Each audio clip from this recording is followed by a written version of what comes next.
Om Sarva Vedanta Siddhanta Gocharam Tamagocharam Govindam Paramanandam Sadgurum Pranadosmiham Sruti Smriti Purananam Alayam Karunalayam Namami Bhagavat Padam Shankaram Loka Shankaram.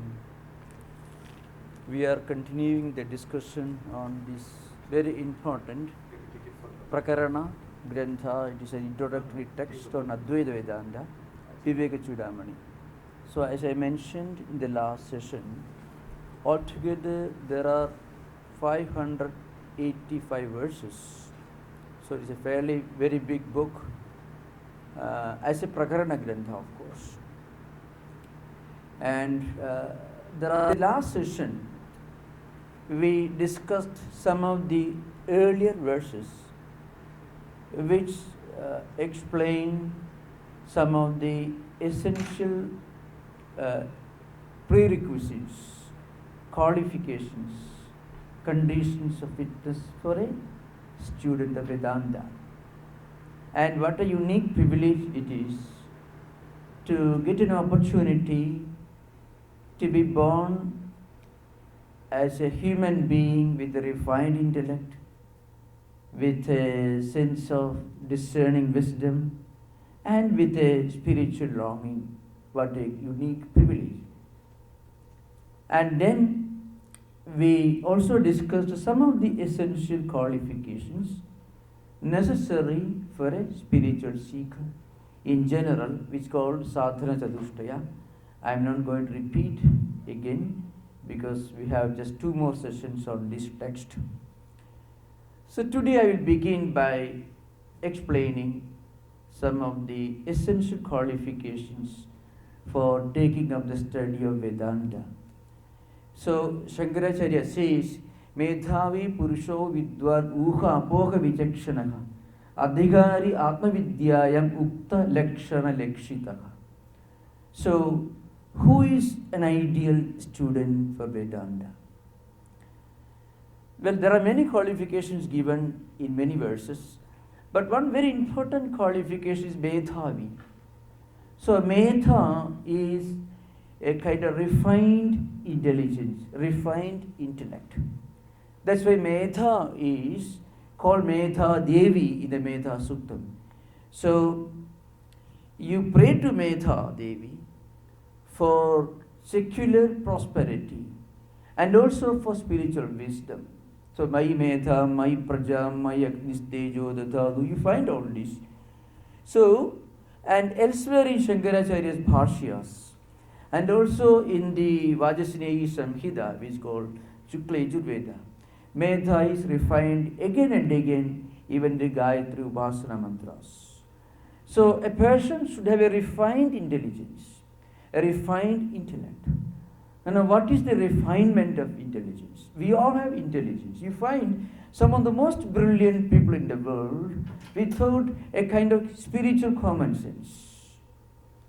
And you find this very, very often. Very brilliant, very active, very efficient, very successful. But in their own personal life, they have no contentment. They don't feel that they have really reached their goal. The mind is empty, the mind is vacuum. That's because there is intelligence, there are these intellectual faculties, but they have not developed this discerning wisdom called Medha. So it is again in the continuing words, Uha Apoha Vichakshanaka. So Uha is the ability to accept what is to be accepted.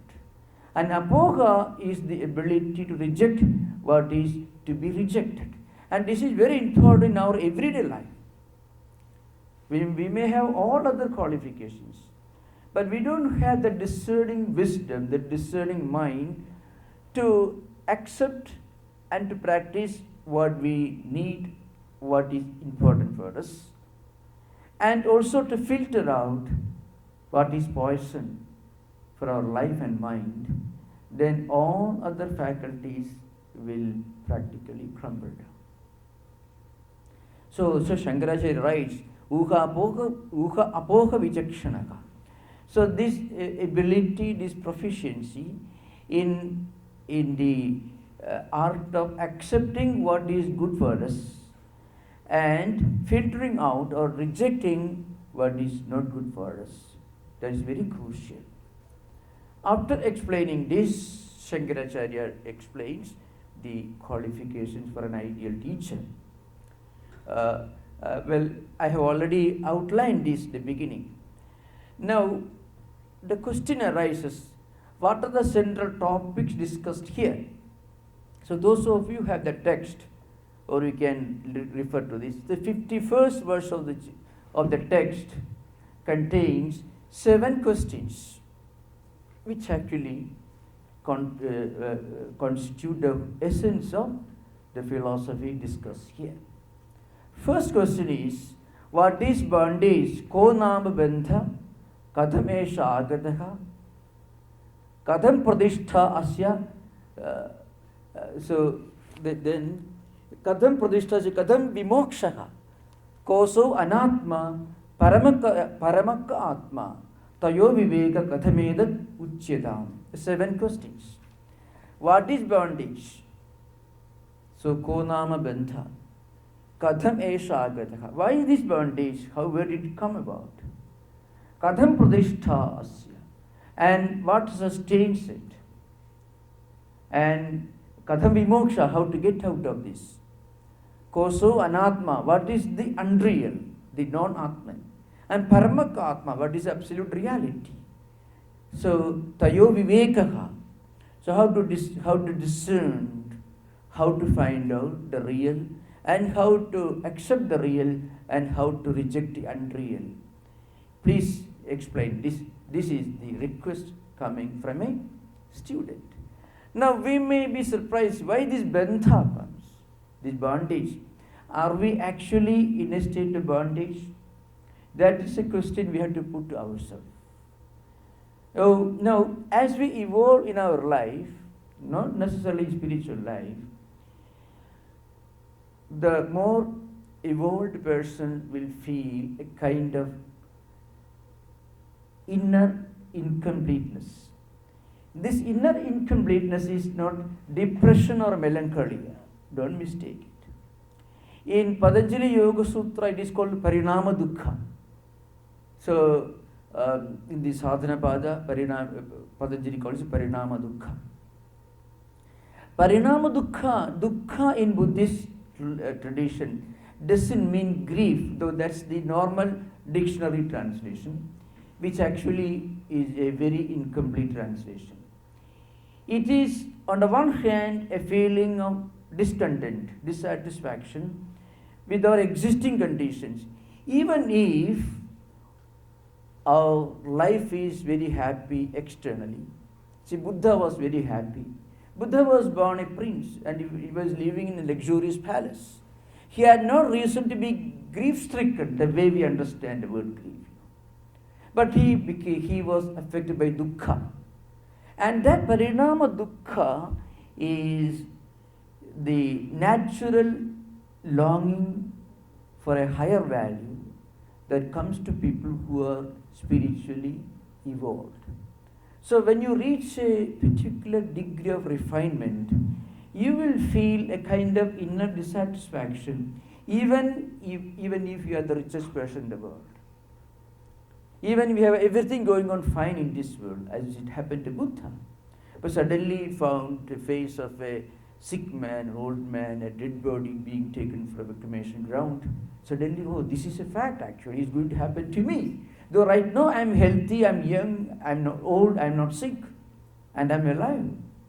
But one day I also will be taken to the cremation ground, the way this man is being taken to the cremation ground. And then he saw the face of a saint with a totally different face, not dukkha, serenity, peace and contentment. So then we realize a thirst for a higher value. Even if you have the best job in the world, lot of money in the bank, lot of people around you, everything wonderful, still if we can feel a kind of inner dissatisfaction, that shows we are spiritually evolving. So that's why One of the commentary, the Vyasa's commentary says, Parinama Dukkhameva Yoginameva Krishnadi. Actually, the Parinama Dukkha, this higher inner divine dissatisfaction, it comes only to yogis, those who are spiritually evolved. For such a person, he may ask the question, Ko nama bandha? Why this bondage? What is this bondage? Bondage means, on the one hand, we understand the limitation of all the wonderful things we have in this world. And then we also feel the need for something higher, transcendental and spiritual. Then we ask the question, why this bondage? What is bondage? And how this came about. Ko nama vanda katamesha agataka. Katham pradishtha, how it is sustained, katham vimokshaha. And how do we get out of this? And then the next one is Koso anatma. What is the unreal? What is the unreal? And what is the reality? Now, how do we understand this? This sloka, which contains 7 questions, explains the essence of this text. In answer to this, the teacher tells, first of all, we feel this inner divine discontent, dissatisfaction, because we have an aspiration for something higher, and that is very important. In a way, in the broader sense, you will find all great achievements in art, music, literature, mysticism, philosophy, not only in spirituality, came because some great men or women felt this longing for something transcendental. That's why a great scientist is born, a great musician is born, a great artist is born. Anyway, coming to spiritual subject, the immediate context of Advaita Vedanta, the teacher tells, first of all, we mistake the real for the unreal and the unreal for the real.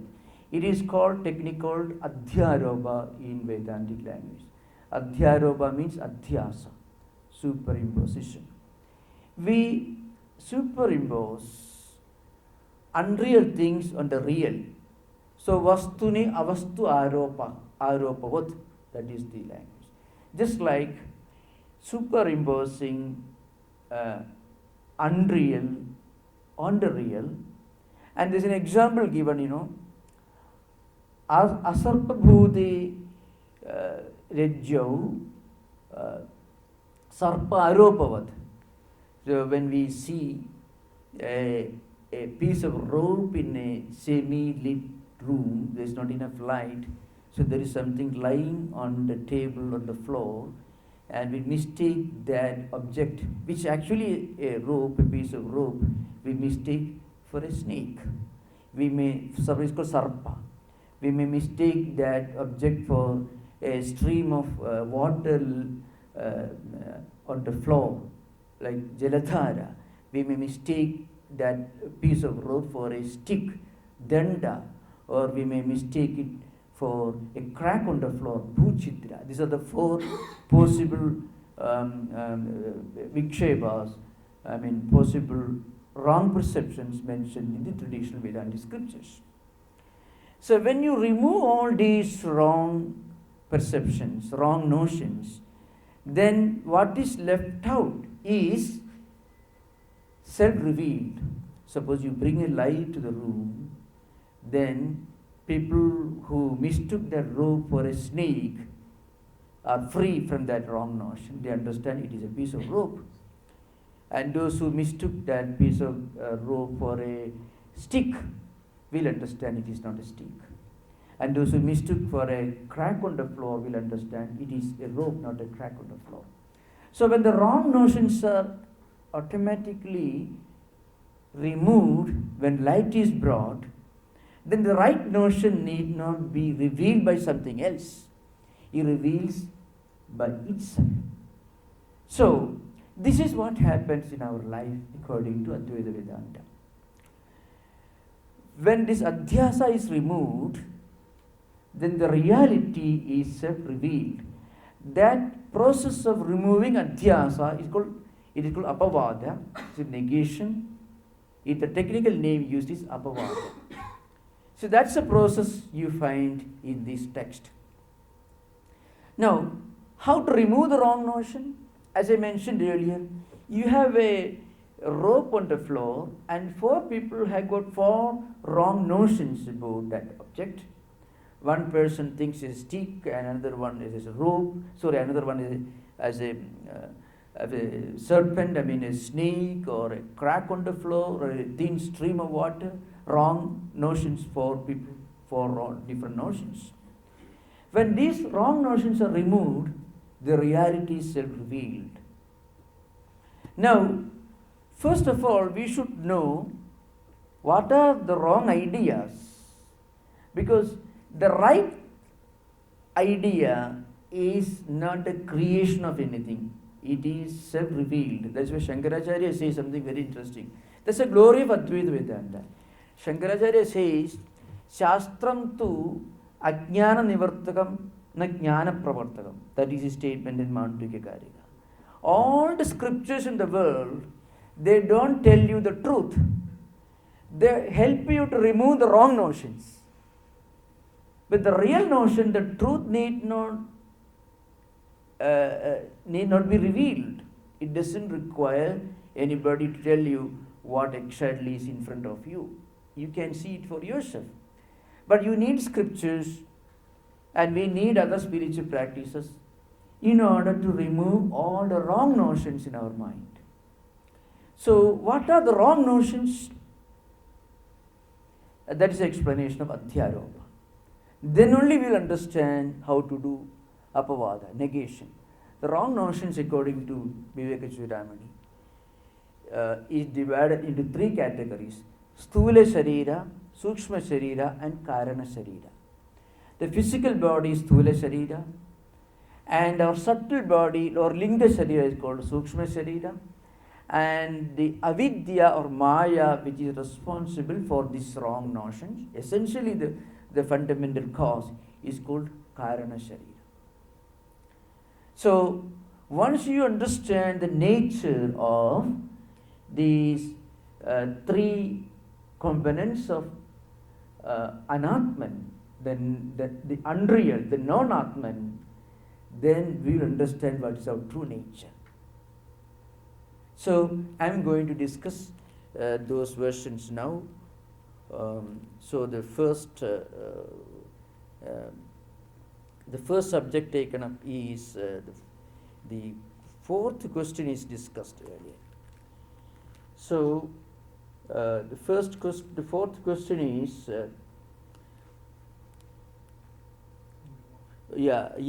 that is ko nama banda kadamesha gada kadam padisha kadam vimokshaha. So, there is a little description here, but I shall try to explain.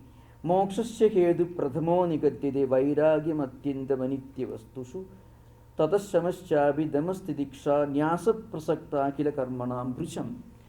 So, karmanam nyasaha is mentioned here. I am mentioning this because this is very important. This is very often not properly understood. And there is a related sloga that is nastrai shastrai nalilena bandhina chetum na shakyo naja karma kodibi viveka vijnana nikasina vina dhadu prasadena sidena manchina. So the na shastraihi, nastraihi, na anhina, na vandhina, all these are mentioned. I should explain this. Through any kind of rituals or karmas, we cannot get the correct notion. See, if you want to find out what is lying on the floor, you may bring a lot of other materials into the room, but still your wrong notion that it is not a rope will not disappear. You have to bring light. So if there is somebody who can drive away darkness, it is light. And if there is something that disappears in the presence of something, that darkness disappears only in the presence of light. Like that, Atmajnanam is the only ultimate solution to all the problems. So that is the first important point, remember. So the teacher takes up this fourth question. That's why, because he wants to make sure that there is no other means, there is no other method by which we can solve all problems.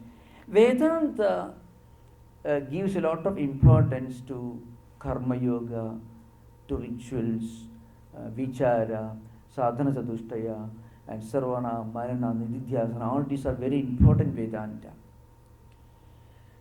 Karma yoga, every kind of ritual will help us to attain a state of mind called Chitta Shuddhi. So when the mind becomes Shuddha, when mind attains Chitta Shuddhi, it automatically becomes fit for Jnana Prapti. When mind becomes pure, mind will cease to be mind. Because mind cannot be pure, really speaking. Mind's very nature is dragged into all the objects, sensual objects in the world by the Pancha Jnanendriyas and Pancha Karmendriyas. The eyes, the sense of vision, the sense of hearing, the sense of taste, the sense of smell, the sense of touch. All these five senses, with the help of Pancha Karmendriyas, they will drag our mind into various objects. So mind itself is defined in Vedanta as Sankalpa Vikalpatmika Antakarana Vritti. Its very nature is, it is changeable, it is wavering, it is unsteady, it is unstable, and it is never actually pure. When mind becomes pure, it becomes one with Atman. When mind is pure, that means we are ready for transcending Atman, going beyond mind. So that's why Karma Yoga will help us to attain Chitta Shuddhi. This Sadhana Sadhushtayam will help us to develop Mumukshutvam, a strong desire for liberation. And Sarvana, Manana, Nididhyasana will help us to understand the truth of these Shastra statements, Vedantic statements. And Karma Yoga, as we mentioned, will help us to attain Chitta Shuddhi. Even Patanjali Yoga Shastra, Patanjali's Samadhi, Nirvikalpa Samadhi, Patanjali's Yoga Chittavritti Nirodha, that is not considered to be adequate for Vedanta, except as a means for Chitta Shuddhi. Because Shankaracharya doesn't accept Patanjali Yoga Sutra as at the same level as Advaita Vedanta. It also helps us to attain Chitta Shuddhi. Niruddha Chittam, a Chittam where all vrittis have become Niruddha state, is ready for Jnana Prapti. So the first subject taken up in the text is the fourth question. That is, first a strong point is made, that is, it is impossible for anyone to attain perfect peace and contentment and spiritual enlightenment unless one realizes that she or she is not this body, not this mind, not this intellect, but something that transcends all this Atman. So that is the only way. So that is the first point made here. Then there is a gradual description of the Sthula Sarita, Sushma Sarita and Karana Sarita that we are going to discuss now. Each sloka, those who have got the text can refer to the text, otherwise I shall just explain.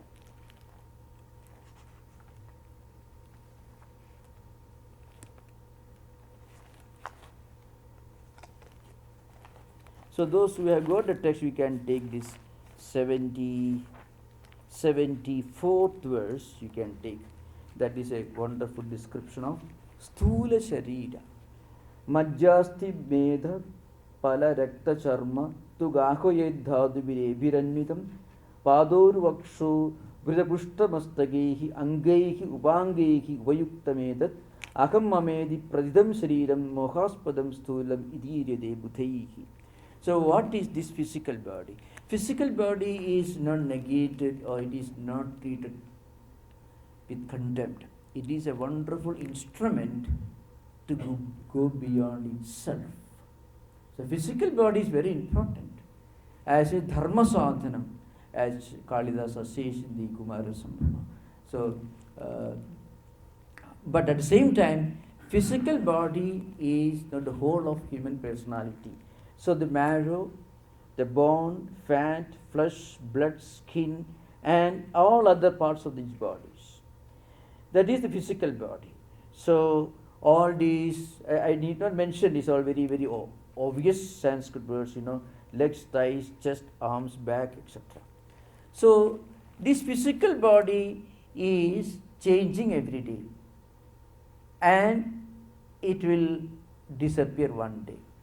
That is only the grossest aspect of our human personality. Then in the coming verses, there is a description of the Sushma Sarita. So Sushma Sarita is mentioned in the 94 to 98 verse. Those who have got a text, you can refer to that. That is a very important description here.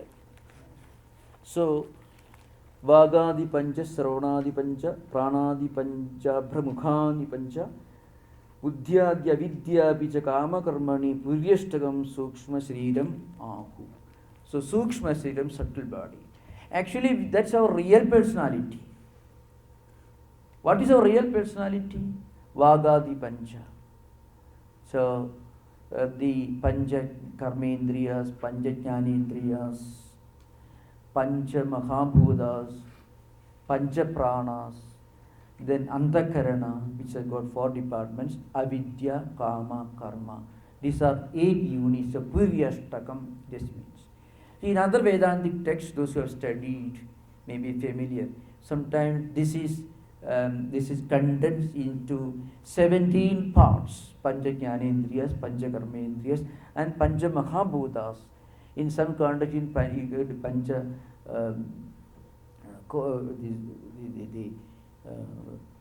these Antakaranas. Sometimes, instead of going for the other Avidya, Kama, Karma, Buddhi and Mana are taken, altogether 17 constituents. So here we are discussing the aggregate of each, that is 5 Karmendriyas, 5 Jnanendriyas, then 5 Pranas, and then 5 elements, Pancha Mahabhutas, and Avidya, Kama, Karma. So the Vagadi Panchakam, Sravanadi Panchakam, Pranadi Pancham, Bhudadi Pancham, then Buddhyadi Chadushtayam, that is Antakarana, Avidya, Kama, Karma. Of all these, Avidya, Kama, Karma, and Antakarana, these are the 4 important elements. So I try to explain.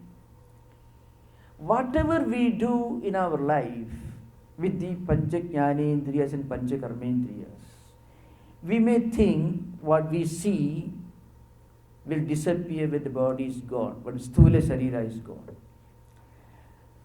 And what we hear will live with these vasanas and samskaras, that also will disappear when the body is gone.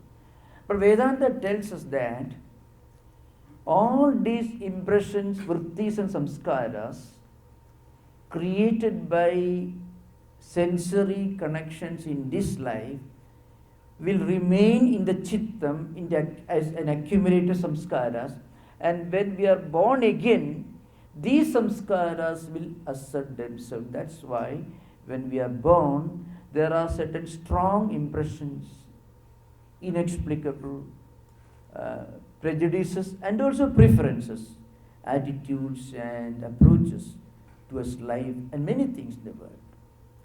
Fascination for certain things, attraction to certain things, and aversion to certain things.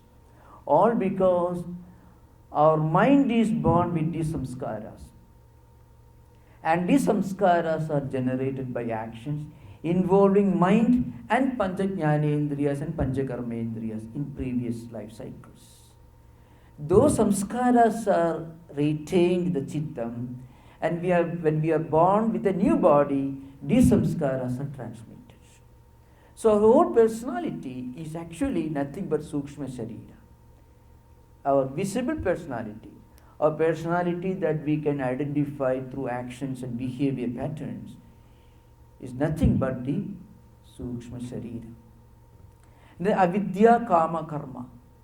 So avidya is the basic fundamental cause that we think we are this body, we think we are this mind and intellect, this body-mind complex system. That's what we normally understand. It is avidya, it is ignorance. These are all superimpositions on Atman, which are true nature. So this basic avidya or ignorance, which we discuss later, that avidya creates desire, and when desire is created, it prompts action to achieve what we desire. And this will go on continuing. So our chittam accumulates all these samskaras and tendencies and vrittis. And that's why antakarana is very important. Antakarana has got 4 departments: mana, buddhi, chitta and ahankara. Chitta accumulates all these samskaras. And when we are born again, when an appropriate situation arises, these samskaras will come to the forefront. If you're walking in front of a spiritual place, if you are listening to a spiritual talk, if you are reading a spiritual book, if our mind immediately connects, it means we already have these accumulated samskaras coming from previous life, which helps us to connect and understand spiritual ideas. If you have fascination or attraction for something or aversion, that's also because of different experiences coming from previous life, which are accumulated in the mental system called the chittam, and we identify with those samskaras, the aham, and then our mind and buddhi act accordingly. So this is how a human being is traveling from birth to birth till he realizes or she realizes that is beyond mind, body and intellect. So the Sukshma Sharira is our real personality. The physical, the Sthula Sharira is only just the tip of the iceberg, only a fragment. What we are is really what we think and what we act. And how we think, how we respond to different situations, how we respond to different conditions in the world, all depends upon how our mind is constituted and what are the samskaras coming from previous life cycles. So the sloka continues, idam sariram srunu sukshma samhidam lingat panchikruta bhuta sambhavam savasanam karma phalanubhavukam swajnanato anadi rubadhiratmanaka. So this is, I'm giving a very brief description of this Sukshma Sharira. Now, the most important subject discussed in this Anatman discussion is Karana Sharira. It's called Maya or Avidya, which is a very famous portion of this text. This text is well known for this particular 2-3 slokas, which I'm going to discuss now. That is, those who have got the book, you can see 110th verse. Avyakta namni paramesha shakti anadya vidya tirunatmika para karyanumeya sudhaiva maya yaya jagat sarvamidam prasuyate. This Maya is called Avyakta. Avyakta means vastudaha na jayade. Actually it doesn't exist. It's not done. We may feel it is existing. But when we are within Maya, we think Maya is the only reality.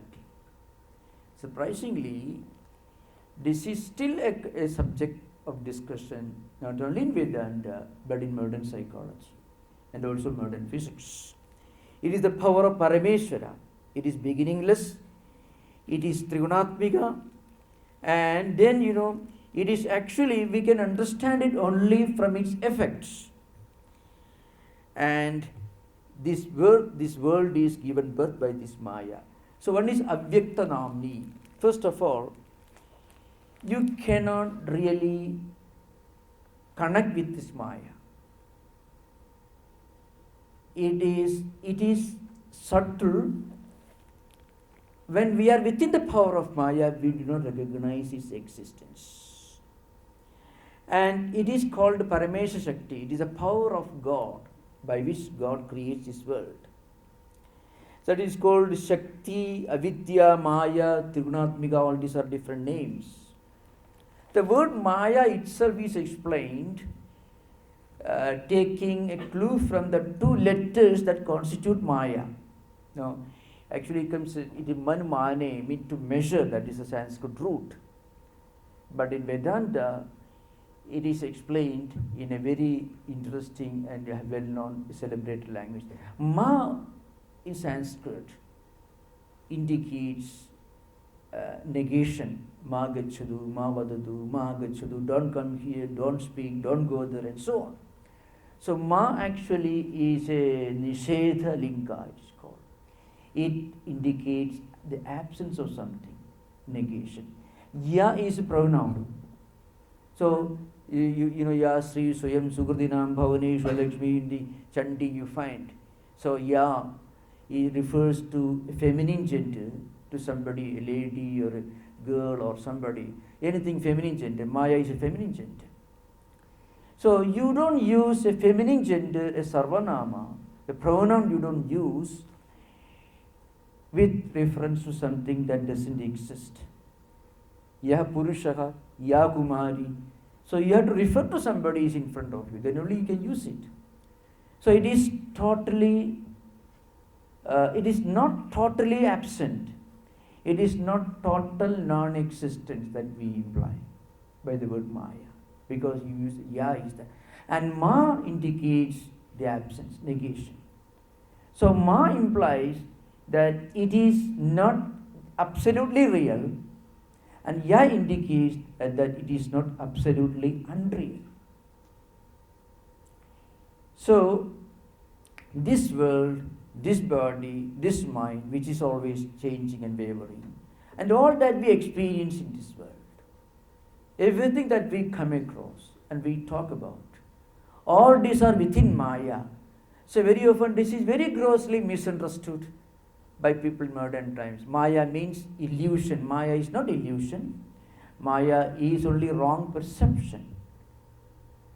The word illusion was used because very often it was incorrectly or incompletely translated, imperfectly translated. Vivekananda was the first great modern thinker who corrected this wrong translation of Maya as illusion in English word during his London lectures, Jnana Yoga lectures. Swamiji hammers again and again, emphasizes very emphatically. He says Maya is not illusion, Maya is delusion. So Maya is not total absence. Maya is not absolute reality. It is not absolute non-existence. It is not absolute existence either. In the coming verse, that is made very clear. So it is avyakta and it is anadi. It is anadi means it is beginningless.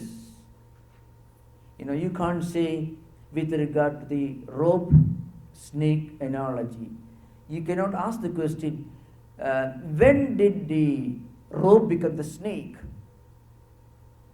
To begin with, there was no rope, no snake at all there. The question is itself meaningless, really speaking. So it is a wrong idea that somehow came to our mind due to the avarana shakti of Maya. Maya conceals, hides the reality, and when the reality is hidden, the false perception is automatically generated. So every avarana leads to vikshema. When we don't see a thing for what it is, then in its place we see something else. And when we see something else, we don't see the reality. So that's why it is said it is anadi, but it is not ananta. It is beginningless, but it has an end. When you realize your true nature, Atman, then you are no more within the realm of Maya, then Maya comes to an end. So a realized person who is beyond Maya, he continues to live in the world. How do we differentiate such a person from others? He will continue living in this world. The only apparent difference is things will not shock him, things will not surprise him. So actually this concept of Advaita can be a source of practical wisdom when we understand all these worldly phenomena, all these challenges and problems which create anxiety and depression, lot of blood pressure, BP and tension in modern times.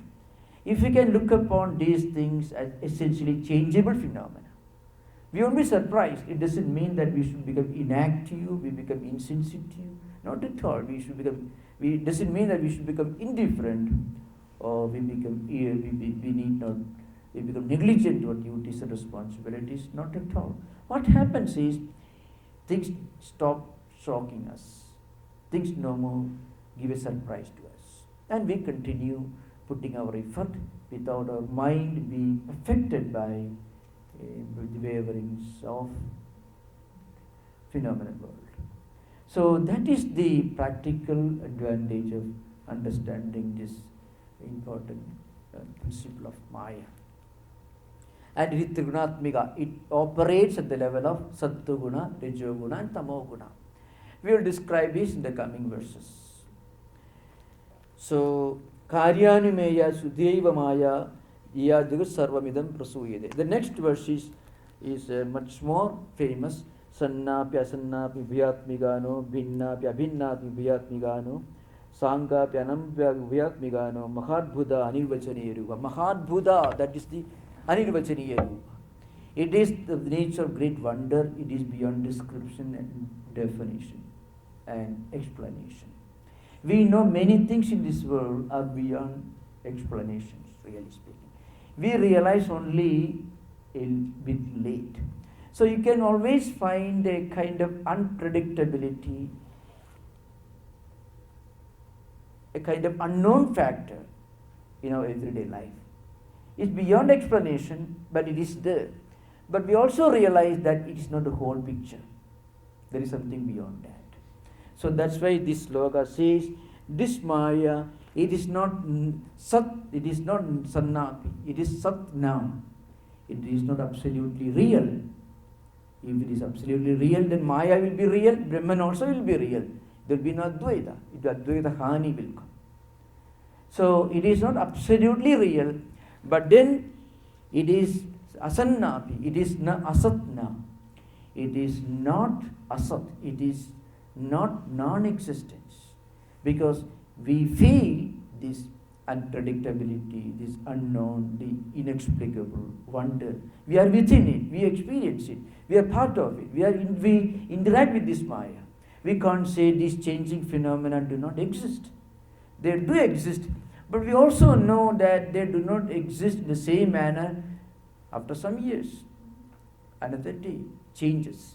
So it is real in one sense, at the empirical sense it is real, but it is unreal in the absolute sense. So that's why it is neither real nor unreal. And then, Ubhayatmika no. And it is not a combination of reality and unreality. So, I think we will have about 50 minutes or 20 minutes interaction. You can ask questions. You can ask questions in a general way. It is not easy to deal with such a very important and very elaborate text in 2-3 sessions. So it is some kind of an adventure. But you can ask questions in a general way, most welcome.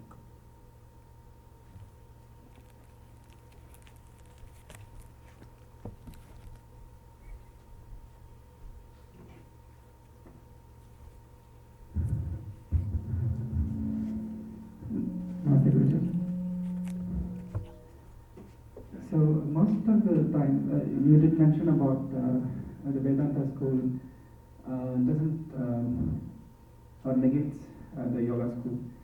So most of the times in the Vada schools, the Purapaksha and Uttarapaksha, they always try to. So is there any relevance for Sankhya and Yoga to understand Vedanta, or is it really not necessary? Yeah. You know, there is a doctrine of Samana Siddhanta. Samana Siddhanta means there are certain philosophical schools which accept a lot of ideas, fully agree with many of the doctrines of another school. So Sankhya, Yoga, or Nyaya, Vaisheshika, they have got Samana Siddhanta relationship with Advaita. So Advaitins only reject the conclusions of Yoga and Sankhya, not the details. For example, the analysis of Mahat, then Ahankara, and then Sattvika Ahankara, Rajasika Ahankara, Tamasya Ahankara, then the evolution of mind and Pancha Jnanendriyas, Karmendriyas, Sushma Tanmatras and Pancha Mahabhutas Tanmatras, all these different processes of evolution are fully accepted from Sankhya system and Yoga system. You find that's very interesting. So Advaitins fully accept this analysis of human mind. Many of these ideas are taken from Sankhya Yoga traditions. But the conclusion of Sankhya and Yoga is essentially dualistic, because Prakriti and Purusha are two fundamental different ontological categories in Sankhya and Yoga system. Prakriti is the source of all evolution. The whole universe is an evolute of Prakriti. From Prakriti, Mahatattva, that is cosmic intelligence, then Ahankara, from Ahankara, Jnanendriyas, Karmendriyas, mind, and then again from Tamasya Ahankara, the Pancha Tanmatras, from them the whole phenomenal universe, Pancha Mahabhutas. This evolution is accepted in Vedanta, but the point is, how can a Prakriti which is Jada, which is insentient, be the source of evolution? How can something that is non-effulgent, which has no Chaitanya, become the source of evolution of the universe? So that's a Purva Paksha coming from Advaita towards Sankhya. And again Purusha is Sachetana. It has got effulgence but inactive in Sankhya philosophy. Purusha and Prakriti are involved in creation. So Purusha is inactive but can see. Prakriti is active but cannot see. So very often in the beginning of Sankhya Karika, Ishvara Krishna and the commentators say the whole Srishti, creation itself, is Prakriti sitting on the shoulders of Purusha. And Purusha walks. So cannot see. So Prakriti has to show in this way you move. Because Purusha is sitting on the shoulders of Prakriti. Purusha is inactive. Prakriti walks. Prakriti cannot see. So Purusha sitting on the shoulders of Prakriti should show the direction. But Purusha is Sajedana, effulgent. Prakriti is Achetana, Jada, but active because it gives birth to universe. So there are two fundamental divergent ontological realities in Sankhya system. So it is a kind of Dvaita system. Another important point to remember, Advaitins do not say that another system of philosophy is wrong. It only says it is incomplete. That's why in the Shankaracharya's Bhashya is there in Mandukya Karika. So Siddhanta Vyavasthasu Dvaitino Nischita Dridham. So mostly Dvaita, the word Dvaita is used in reference to Sankhya and Yoga systems. They are very sure their path alone is true. The Parasparam Viruddhyante Taihi Ayam Na Viruddhyate. But Ayam means the Advaita Paksha. Advaita has no quarrel with other systems of philosophy. Because Atma Ananyatvat Anyonyam Paraspara Virodhibihi Anyonyam Na Viruddhyate. Shankaracharya says in the Bhashya. Yatha Swahasta Padadibhi. You don't fight with you don't hit your head with your right hand. Both your head and your right hand belong to the same body. You feel the pain. Like that, Advaita doesn't quarrel with others. Atma Ananyatvat. Atman is present everywhere in everything. So it is a kind of spiritual oneness of existence and reality. That's what Advaita believes in. Therefore, it doesn't have any quarrel with other systems. But it says there is one step beyond that. So through all over Shankaracharya's debates with other schools of philosophy, he doesn't say they are wrong. Words are used, but the conclusion is they have yet to go some short distance ahead. That's why Shankaracharya is Atma Ananyatvat, the same reality everywhere.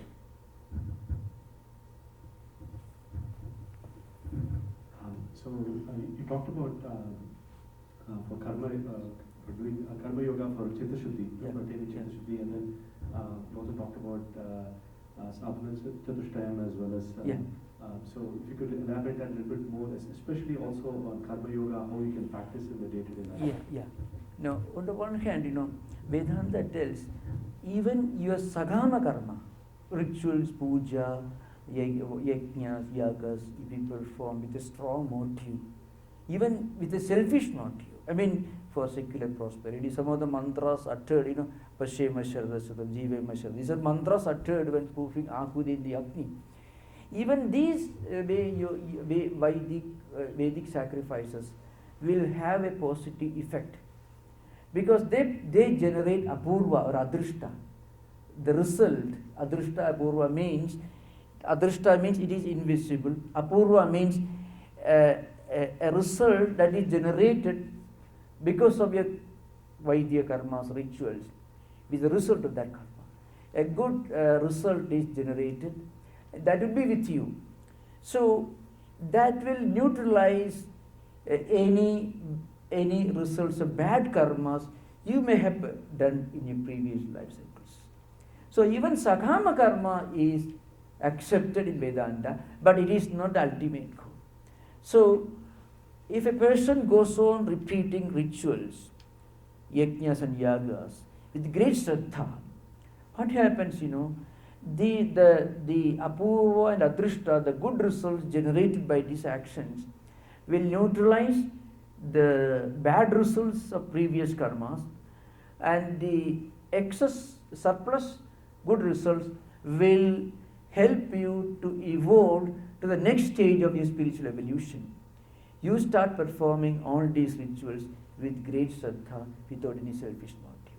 So, in fact, in the Ramanuja's Gita Bhashya, he puts in a very elaborate language. He says, if you Artho Jijnasa Artharthi Jnani explains, if you go on praying to God for, let's say, job, for wealth, for job security, or wonderful things, nothing wrong in it. If you do that great shraddha, God will fulfill your prayers. And then, because of your shraddha, out of a sense of gratitude to God, you will continue performing the same prayers and the rituals without selfish prayer, without selfish. So there is a gradual evolution in spiritual life. That's why Udara Sarva Eva Ide. Udara means Utkrishta Chittaha, that is Shankaracharya's commenting. Gita Bhashya says, Artho Jijnasa Artharthi Jnani, they are all Udara. They are noble hearted people. So any kind of ritual, any kind of spiritual practice is far better than turning the wrong direction. Instead of turning to another person, you are turning to God for your help. And that will take you to higher and higher levels of evolution. And as a result of this Niskama Karma, Karma Yoga, mind becomes completely free from any kind of desires. That state is called Sattva Shuddhi or Chitta Shuddhi. And then, once you attain Chitta Shuddhi, then Jnana Prapti is inevitable. Karma Nishthayaha Chitta Shuddhi Dvarena Purushartha Hedutvam Na Swadhantrena Jnana Nisthadu Swadhantrena Purushartha Hetuhu Anyan Apeksha Shankaracharya Gita Bhashya. Any kind of Karma Nishtha will take you, Karma Yoga will take you to Chitta Shuddhi, and Chitta Shuddhi will inevitably take you to Jnana Prapti, and Jnana Prapti will take you to Moksha. So that's why the greatness of Vedanta system is the door is kept open in front of you. Either you can go to the temple and pray, or you can start practicing Karma Yoga in your home without going to any temple. You can start practicing your Karma Yoga in your factory or your workplace. So that is a greatness of. So Advaita Vedanta is like a big place where there are so many doors open in front of you in all directions. Okay?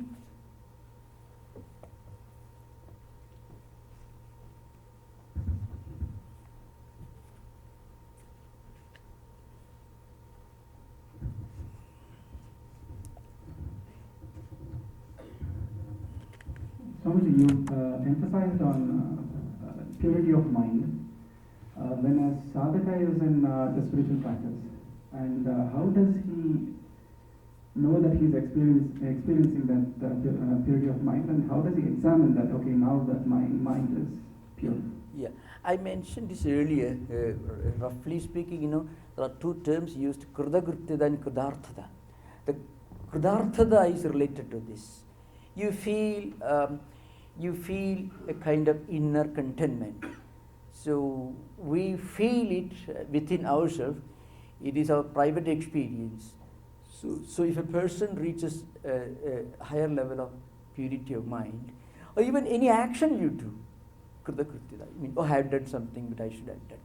That feeling has a great healing effect on the mental system, actually. Anything that you do with a great sense of sanctity and sacredness, which is called Shraddha, and even that creates a kind of inner contentment. That contentment is the proof that you are in the right direction.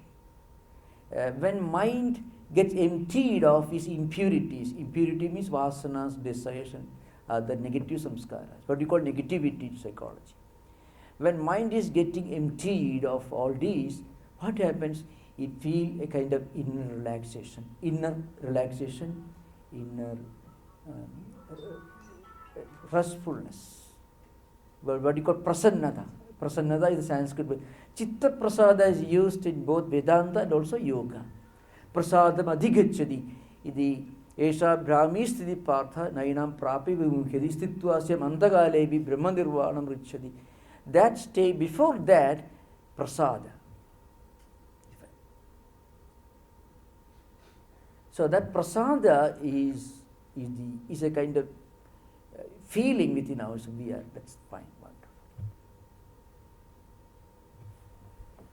What are some practical guidance for increasing Shraddha? Shraddha is Guru Vedanta Vakya Vishwasa. How does one increase that? Yeah, when we strengthen our desire for spiritual enlightenment, when we feel the emptiness, the puerile needs, the imperfections of everything else, and then we look for something higher. And once we take a few steps, immediately we find this prasada. You feel a kind of inner satisfaction. Whether you do rudram as you do puja as you do, or you do some unselfish service, you do. Actually, that generates in our mind a special quality. It has a healing, fulfilling effect. When this happens, you understand its value. So it is something very precious, very important. And it comes from Vedanta. It's a Vedantic concept. So that we relate. Something that means so much in our life.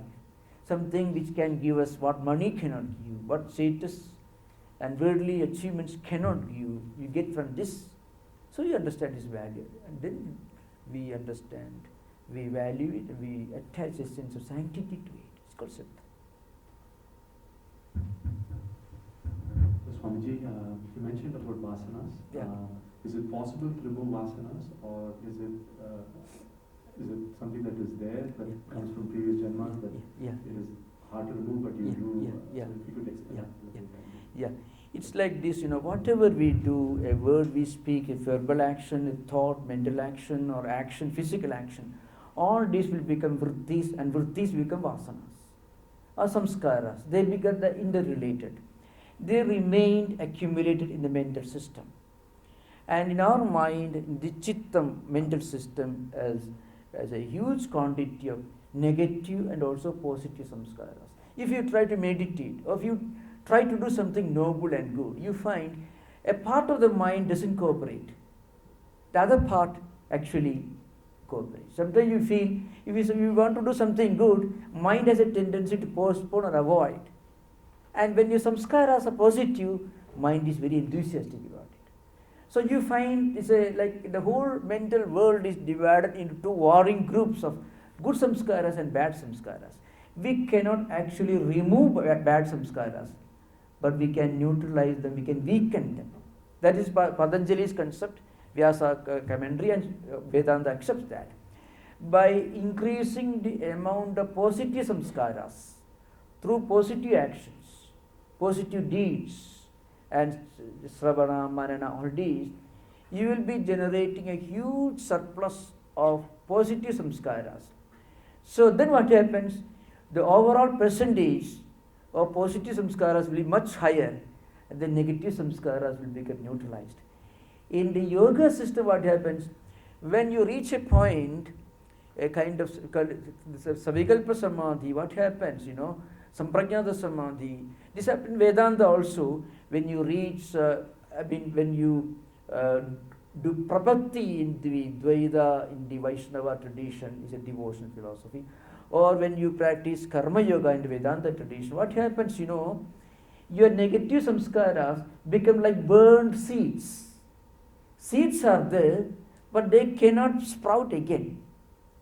So they cannot attract you. You don't put a burnt seed under soil expecting it to sprout and become a tree. So these burnt seeds will have no quality of seeds. So they become neutralized as you increase a huge surplus quantity of positive samskaras through positive actions, reading, karma yoga, good rituals with great Shraddha. All these will generate a huge quantity of positive samskaras and attitudes. They will neutralize the effect of negative samskaras. So they gradually become weakened and neutralized. It's called burnt samskara. Dagdha bija nyaya is called in Vedanta tradition, also the yoga tradition. It actually does not get burnt, but it just gets marginalized. Yeah, it's practically as good as non-existent they become.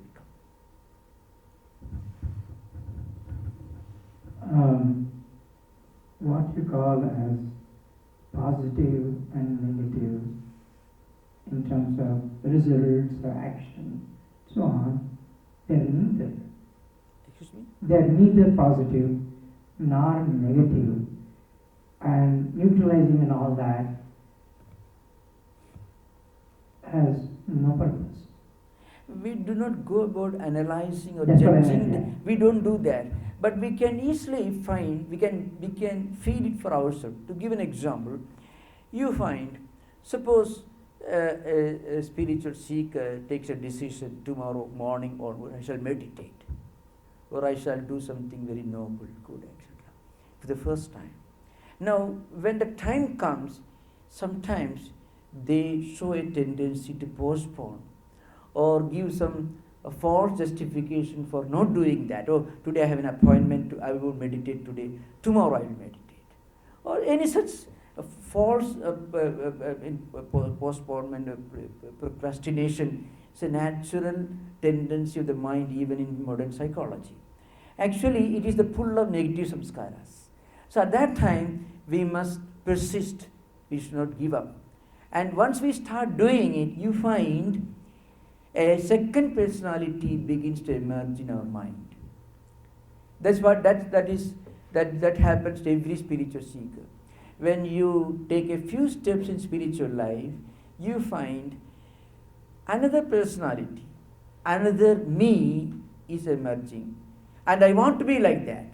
At the beginning, its presence is very weak, its voice is very weak, inaudible. But slowly you find another ideal is emerging. I mean, the one who meditates, one who practices spirituality. But again, there is resistance.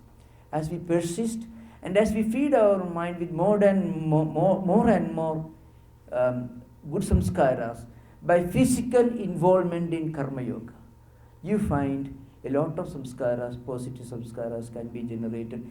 Physical energy can generate spiritual energy. So I can give an example.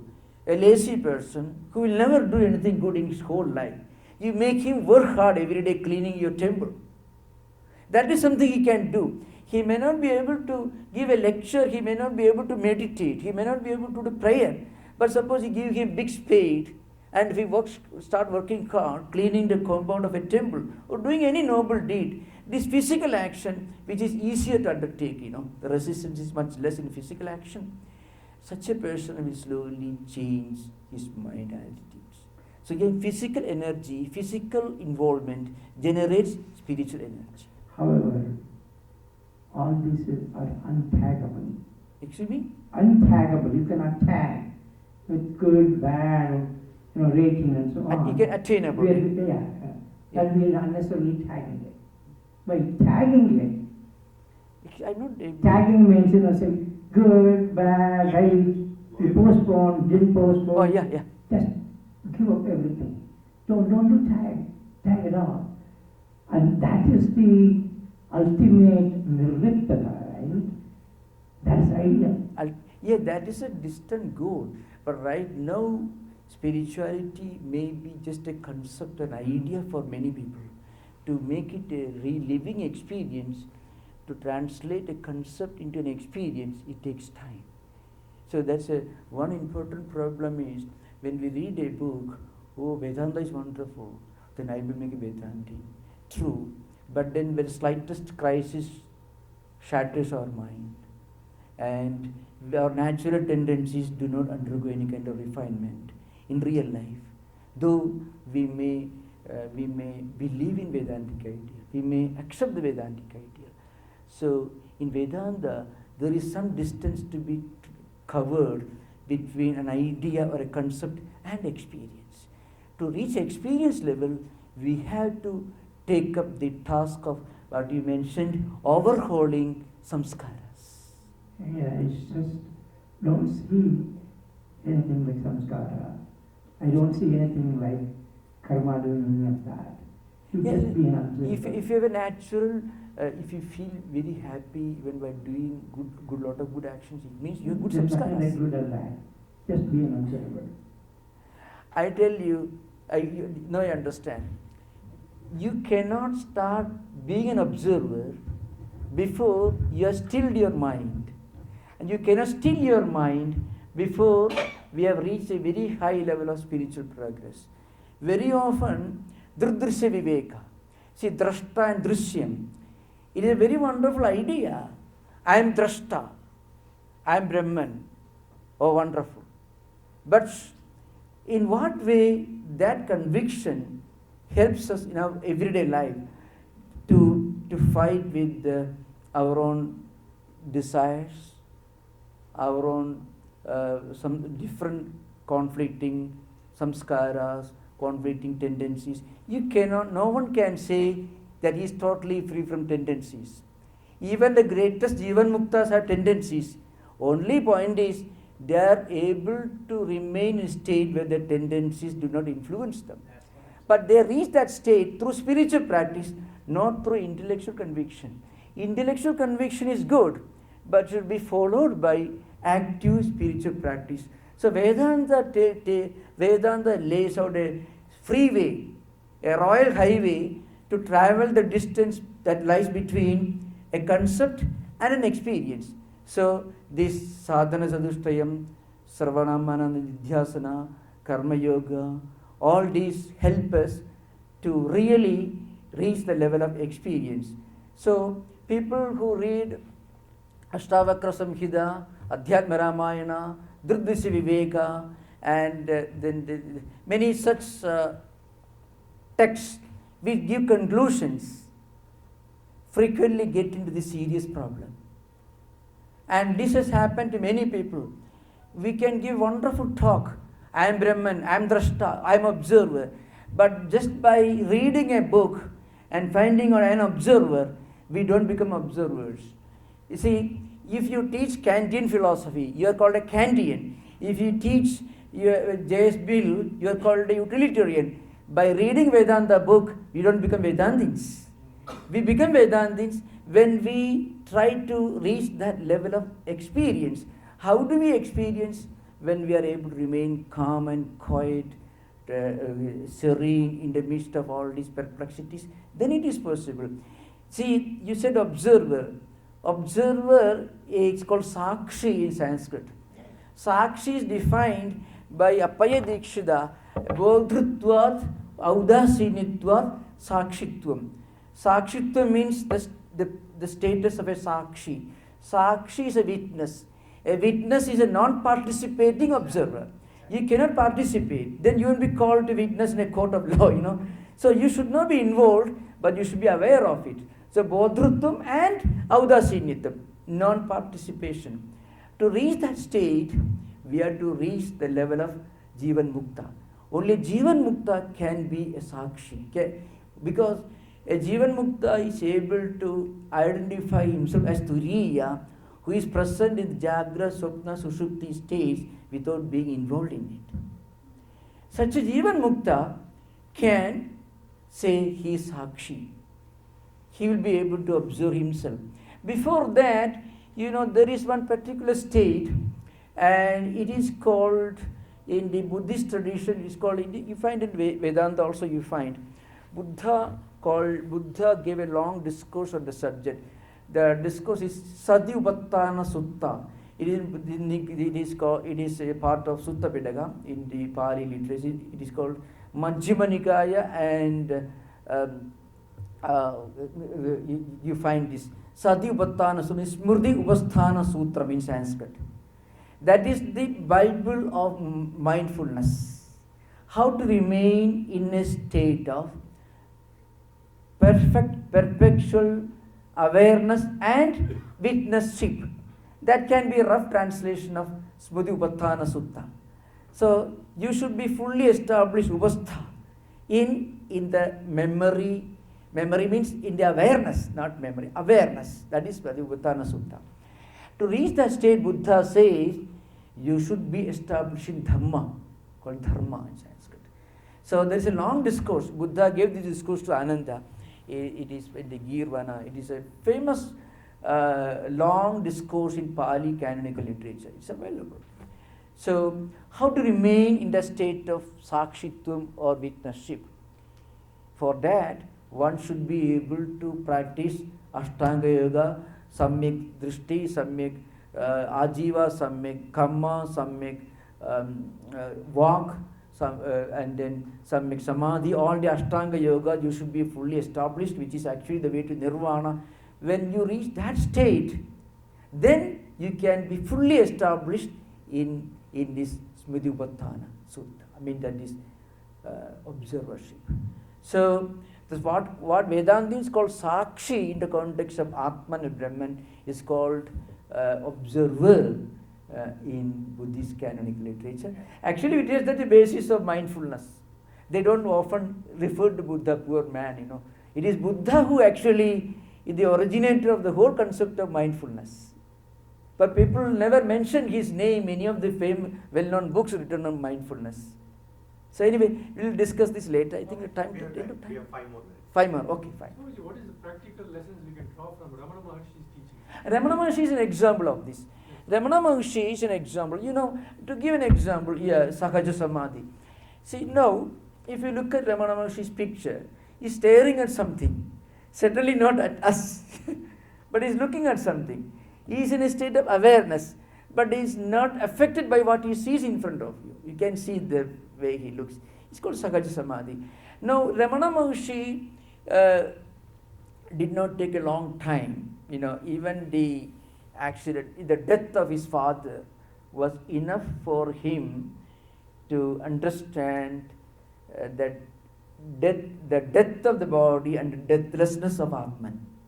So that was what triggered all these ideas in his mind, and he left his place and came to Tiruvannamalai and all that. Now that could happen only to a person who has done a lot of spiritual practices in previous life. For somebody who has practiced a lot of spirituality in previous life, mind is ready. For such a person, reading a book can also actually can be a new beginner. Paul Brandon read something in New York and went all the way to Ramana Maharshi. Sitting in the cave, you can see Ramana Maharshi. So what happened? So those who have done some spiritual practices in previous life and reached a very high level of mental fitness. Even an accidental event like the death of his father could actually reveal the whole truth of spirituality, Atman. Immediately it can happen. That's because a lot of ground was covered in previous life, a lot of distance was covered. Mind was ready. For such a person, anything, it's just like Sri Ramakrishna says in the Gospel, sometimes when you go on digging, without digging for a long time, you hit a rock and suddenly a big spring opens up. And that be perennial water. It happens. So, like that, even an accidental experience can be the beginning of a new life, can bring back all the ancient accumulated spiritual samskaras to the surface of the mind. That's what happened to Ramana Maharshi. So Ramana Maharshi is an example of the Sakshitvam, witnessship. He himself talks about this. Ramana Maharshi Upadesha, he talks about this. And he is you understand yourself, who am I? But that inquiry cannot go one step beyond for a normal person. If you ask anybody what is written on the passbook or identity card, our address, that's what we identify with. If you write Brahman, nobody will be happy about it. So we can do that in theory, I'm Brahman, but we cannot go 1 inch beyond that. But Ramana Maharshi could go immediately all the distance, because he had already made his mind ready through previous practices in previous life. This could happen. This could happen to anybody. So in different ways, you could, a man like Max Muller. Max Muller was commissioned to translate and edit Vedas.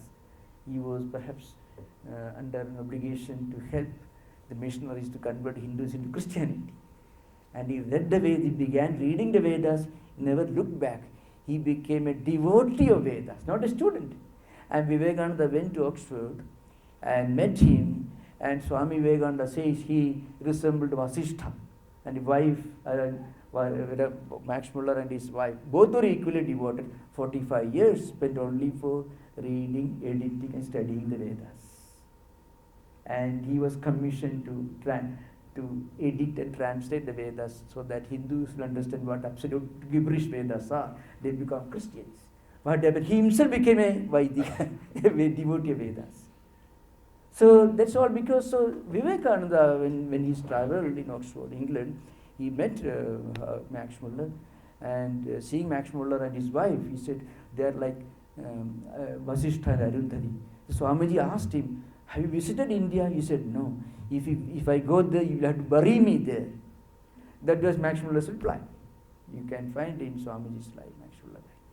So previous life cycles and the accumulated memories will all come alive for those advanced seekers. Ramana Maharshi is an example for that. Okay. I should conclude. Om Shanti Shanti Shanti Harihi Om Tat Sat Sri Ramakrishna Arpanamastu.